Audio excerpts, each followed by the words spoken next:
मालपुआ देखने से डिलीशियस लग रहा है और मुंह में पानी भी आ रहा होगा ना। तो चलिए आज इसे बनाना शुरू करते हैं। और ये काफ़ी हेल्दी भी है क्योंकि ये आटे से बनी हुई है।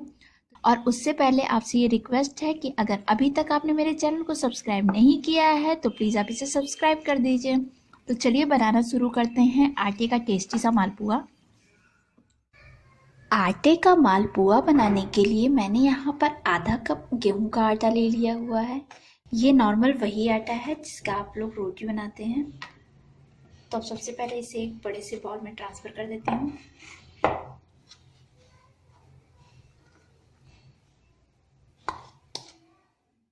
और अब इसमें थोड़ा थोड़ा दूध मिलाकर और इसका एक बैटर तैयार कर ले रही हूँ। एक साथ पूरा दूध नहीं ऐड करना है, थोड़ा थोड़ा डाल के इसे मिलाते जाइए।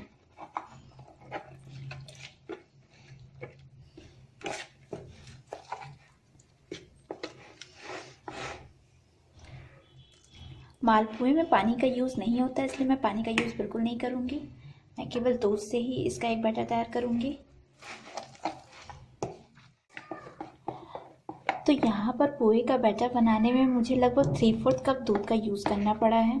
और ये बैटर देख सकते हैं, ये रनिंग कंसिस्टेंसी में ही है, ये बहुत ज़्यादा पतली नहीं है, ये देख सकते हैं। और अब इसे मुझे थोड़ी देर तक अच्छे से फेंट लेना है जिससे कि ये बैटर काफ़ी सॉफ्ट हो जाए, जिससे पूरा भी सॉफ्ट सॉफ्ट बने। इसे अच्छे से मिक्स करते जाइए, कहीं भी इसमें लम्स ना हो। यहाँ पर जो मैंने दूध यूज़ किया हुआ है वो हल्का सा गर्म किया हुआ दूध है। तो अब मैं इसे 1 मिनट तक अच्छे से फेंट लेती हूँ, फेंट कर तैयार कर लेती हूँ। ये देखिए बैटर कितना सॉफ्ट हो गया है और फ्लफ़ी भी हो गया है। काफ़ी देर तक इसे फेंटने के बाद ये ज़्यादा सॉफ्ट हो जाता है। तो अब मैं इसे साइड में रख देती हूँ और चाशनी बना लेती हूँ, और साथ ही में मैं ऑयल भी रख दूँगी गर्म होने के लिए। तो फ्रेंड्स यहाँ पर मैंने इस बाउल में आधा कप चीनी रख दिया हुआ है मेल्ट होने के लिए, और उसमें मैं ये आधे कप से कम पानी का यूज़ करूँगी। इसमें मुझे कोई भी चाशनी नहीं बनानी, बस चीनी के घुलने तक इसे पका लेना है। तो गैस का फ्लेम मैंने यहाँ पर धीमा कर दिया हुआ है।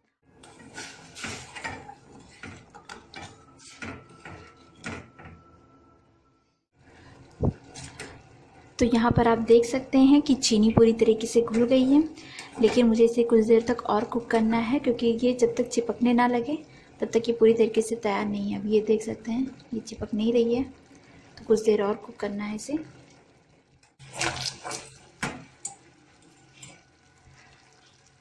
तो यहाँ पर चाशनी बनकर तैयार हो गई है और ये 2 इलायची जिसे मैंने क्रस्ट कर लिया हुआ है ये डाल दे रही हूँ।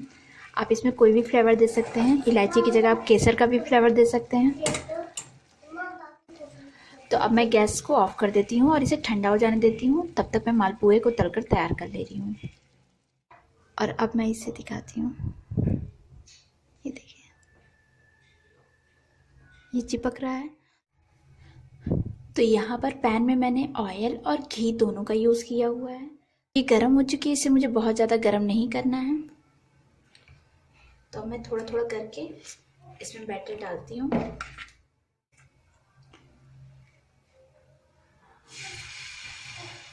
जितना बड़ा आपको बनाना है उतना बड़ा इसमें बैटर डाल दीजिए।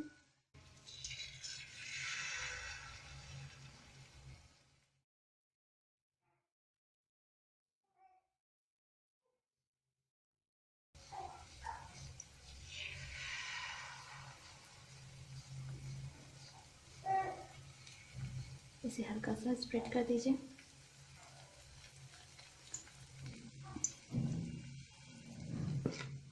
और अब इसे लो मीडियम फ्लेम पे कुक कर लेना है। और अब मैं इसे फ्लिप कर देती हूँ सभी को। ये मालपुआ तो फूल गई है पूरी की तरह।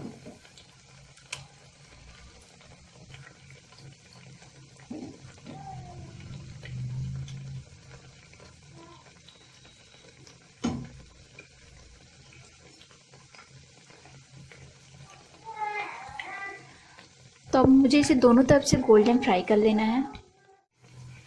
तो अब मैं इसे फिर से फ्लिप कर देती हूँ।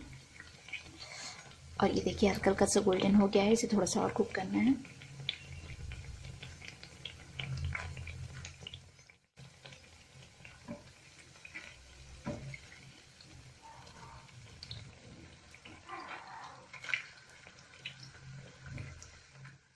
तो यहाँ देख सकते हैं मालपुआ गोल्डन कलर का हो गया है दोनों तरफ से। तो अब इन सारी को निकाल देती हूँ। इसके लिए मैं कलछी को थोड़ा सा कढ़ाई पे तिरछा कर दे रही हूँ, जिससे एक्सेस ऑयल कढ़ाई के अंदर ही चला जाए। और अब इसे एक टिश्यू पेपर पे निकाल ले रही हूँ। तो फ्रेंड्स, मैंने सारे मालपुआ को तल कर तैयार कर लिया है और ये चाशनी भी थोड़ी सी ठंडी हो गई है। तो मैं 1 बाय 1 मालपुआ इसमें डाल देती हूँ और इसे कुछ देर इसी में रहने देती हूँ।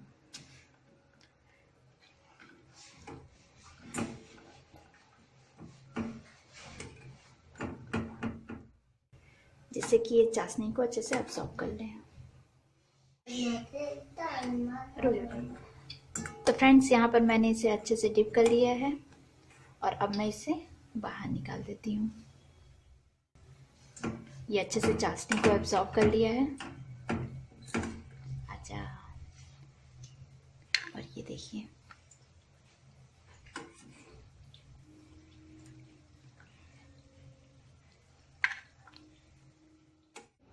तो यहाँ पर आप देख सकते हैं सभी मालपुओं को बना के मैंने तैयार कर लिया हुआ है। कटे हुए पिस्ता और काजू डाल के तैयार कर लेती हूँ। तो आप इसे ट्राई करना बिल्कुल भी मत भूलिएगा और हमेशा की तरह रेसिपी पसंद आने पे वीडियो को लाइक, शेयर और सब्सक्राइब जरूर कीजिएगा। Thank you.